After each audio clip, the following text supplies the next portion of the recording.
monde, bienvenue à nouveau sur ma chaîne. Aujourd'hui, on se retrouve pour une nouvelle vidéo et le thème de cette vidéo, c'est vivre en couple au Canada. Donc, en faisant mes recherches sur internet, ce matin, je suis tombée sur le site de Radio-Canada et sur un test de Monsieur Bruno Maltais.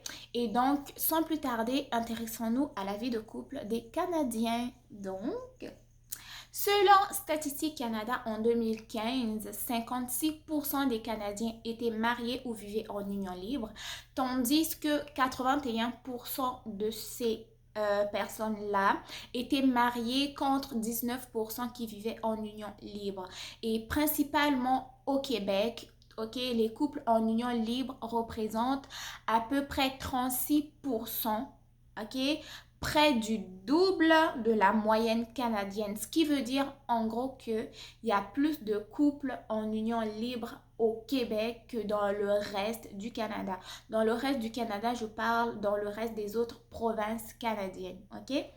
Donc, en fait, l'augmentation aussi des couples en union libre au Québec s'explique par trois principaux facteurs que moi j'ai pu dénombrer.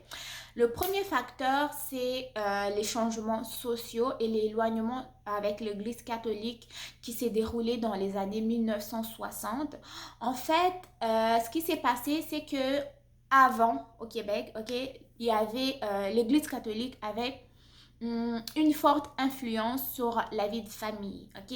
C'était vraiment la femme reste à la maison, on fait des enfants, on fait des enfants et on fait des enfants. Donc, le mari allait travailler tandis que la femme était ménagère, elle faisait des enfants et des fois, il paraîtrait qu'il y avait des familles qui se limitaient à peu près 2 à 3 enfants et il y avait des fois, en fait, ils avaient la visite du curé qui venait leur demander pourquoi est-ce que vous ne faites pas d'autres enfants. Donc, les femmes étaient donc obligées, que je dirais, de féconder sous l'autorité de l'Église catholique parce que la Bible dit ou dirait selon, ben, enfin, en tout cas, je ne vais pas aller là-dedans, qu'il faut remplir la terre. Donc, je ne fais pas plus de débat là-dessus. Et ensuite, les changements sociaux qui se sont produits également, ben, il y avait, les femmes ont désormais eu les mêmes droits que les hommes, les femmes ont eu accès à l'école, les femmes ont eu le droit de faire des carrières, ce qui veut dire que, ce n'était plus trop... En fait, l'Église catholique, déjà à la base, n'avait plus d'influence là-dedans. Donc, désormais, les gens faisaient leur choix de vie comme, bon, il leur semblait. Et ensuite, l'accès au divorce qui est arrivé en 1969 au Québec, donc a permis à certaines femmes, certains hommes qui étaient mariés et qui vivaient, pourquoi pas, de la violence physique, la violence conjugale, la violence psychologique au sein de leur couple, de pouvoir se libérer. Et parmi eux, donc, après des histoires qu'ils avaient pu vivre, ont décidé de ne pas se lier à vie à une personne, mais pourquoi pas d'apprendre à se connaître et à vivre ensemble. Et si c'est du long terme, tant mieux, mais pas nécessairement se mettre la bague sur le doigt. La troisième raison, ben, c'est la montée, pardon, du féminisme. Au Québec, il y a eu une grande montée du féminisme ici. Donc, les femmes ont désormais le droit de voter. Les femmes ont les mêmes droits que les hommes. Les femmes, désormais, peuvent suivre des carrières. Désormais, les femmes peuvent choisir d'avoir ou de ne pas avoir des enfants. Désormais, la femme est indépendante. Elle travaille, elle étudie comme elle veut. Elle paye ses dépenses, ses loyers. En gros, elle gère ses finances sans pour autant être sur l'emprise de son mari. Donc, tout cela, en fait, tous ces facteurs-là ont favorisé l'augmentation et la préférence de vivre en union libre ici au Québec. Et deuxième volet de la vidéo, nous allons parler des couples mixtes au Canada. Principalement, les couples mixtes vont être formés d'une personne canadienne et d'une personne immigrante la plupart du temps. Et ces couples-là, en fait, vont avoir plusieurs défis. Et pour la plupart du temps, ces couples-là vont vivre dans des grandes régions métropolitaines telles que Montréal, Vancouver, Toronto, Ottawa, parce que en fait, ce sont des plus grandes villes multiculturelles où le fait d'avoir une communauté favorise aussi le sentiment d'appartenance, le sentiment de ne pas être unique. Ok, je ne sais pas si vous me comprenez de ce côté-là, mais je vais faire une vidéo plus détaillée sur ce côté-là.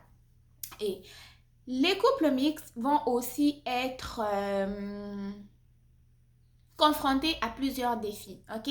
Pas défis dus aux personnes, bon, pardon, certains défis vont être dus à l'extérieur et d'autres défis vont se passer au sein du couple, ok? Le premier défi, c'est la différence culturelle. La différence culturelle, on a beau se dire que nous sommes tous les êtres vivants. Oui, évidemment, nous sommes tous les êtres vivants, mais nous n'avons pas la même culture, nous n'avons pas les mêmes traditions, nous n'avons pas les mêmes valeurs. Ce qui fait que c'est le plus grand défi au sein d'un couple mixte. Il faut faire des compromis, ok? L'un ou l'autre doit faire des compromis parce que il y a des choses qui sont comme normales, qui vont être normales pour l'un et ne vont pas être normales pour l'autre. Ce qui veut dire qu'il faut que l'autre s'ajuste à l'autre et que l'autre aussi facilite l'adaptation de l'autre à l'autre. En tout cas, je ne sais pas si vous me comprenez. En tout cas, je pense qu'à un moment donné, même moi, je ne me comprends plus. Ok? Donc, c'est ça le plus gros défi. Ok? Accepter, comprendre les différences, la culture de l'autre et aussi, c'est à l'autre personne qui vient de l'autre culture aussi d'essayer de s'adapter à la culture de son partenaire. Deuxième défi, moi j'ai sorti le regard des gens, le regard des passants. Des fois, ça peut être malaisant, des fois, ça peut être simplement drôle, euh, c'est pas rigolo. Ça peut être, des fois en fait, on peut en rire, des fois, ça peut être vexant ou blessant, ok? Sachez que si vous êtes en couple mixte, vous allez toujours avoir des regards, des gens qui vous... En fait, à travers le regard des gens, vous pouvez décoder plusieurs sentiments, ok? Soit de l'intonation, soit de l'admiration, soit de la haine, soit de l'interrogation. Ce qui est le plus important, c'est simplement de s'en foutre parce que, comme l'avait dit un premier ministre ici du Canada, le gouvernement et la population, bon, moi j'ajoute la population, n'a rien à voir dans ce qui se passe dans les chambres des gens. Donc, en gros, c'est ça. Si vous croisez des regards euh, violents, des regards étonnés, passez votre chemin, faites votre vie. Parce que jusqu'à la fin de votre vie, jusqu'à la fin de je sais pas quoi, ces regards-là ne s'extemperont pas à moins que vous soyez dans des grandes régions métropolitaines. Mais pour ce qui est des régions, il y aura toujours des regards, il y aura toujours des regards et il y aura toujours des regards. Et donc, si vous êtes mal à l'aise avec ça, je pense que votre couple peut en subir. Soit vous allez décider simplement de quitter la relation parce que vous êtes mal à l'aise avec les regards des gens ou simplement décider d'affronter les regards des gens et vivre votre vie. Troisième défi, le plus sensible. Ouais, ça c'est une question assez sensible, assez délicate. C'est parler du racisme pendant que l'on est en couple mixte.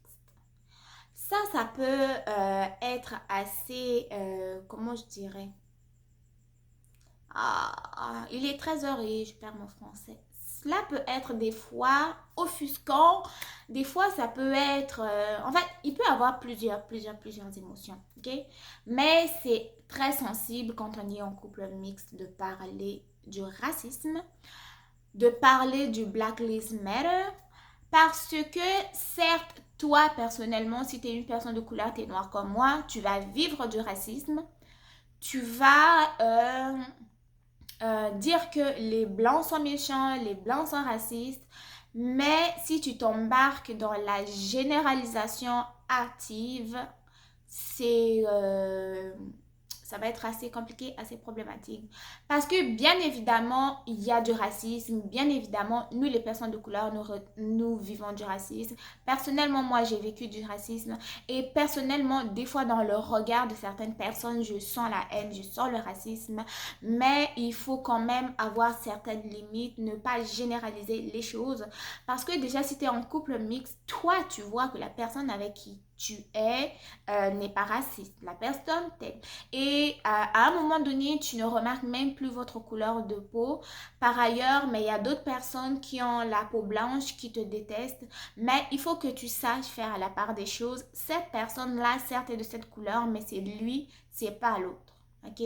Donc, des fois, ça peut être un sujet sensible. Et surtout pour ceux qui sont en couple mixte et qui ont des enfants métis et que ben, ces enfants-là vivent du racisme de la part des personnes qui sont de couleur blanche, il peut y avoir des interrogations. Donc, concernant ce sujet-là, parler de racisme en couple mixte, je sais pas. C'est vraiment sensible.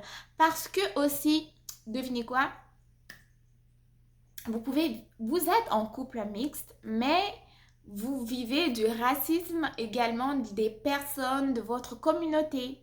Ok? Par exemple, je suis noire, je peux vivre du racisme de la part d'autres personnes de couleur noire. Donc, en gros, ce qui fait que vivre en couple mixte, ça reste un défi, ok?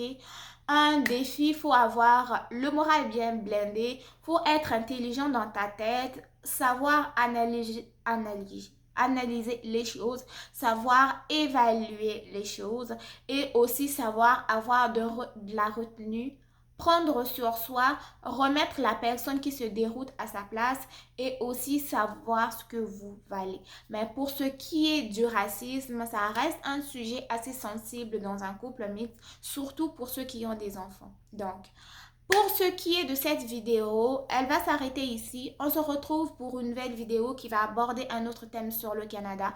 Si la vidéo vous a plu, n'hésitez pas de liker, de vous abonner, de partager et surtout d'activer la cloche de notification pour ne rien manquer. D'ici là, portez-vous bien. On se retrouve très bientôt pour une nouvelle vidéo. Au revoir.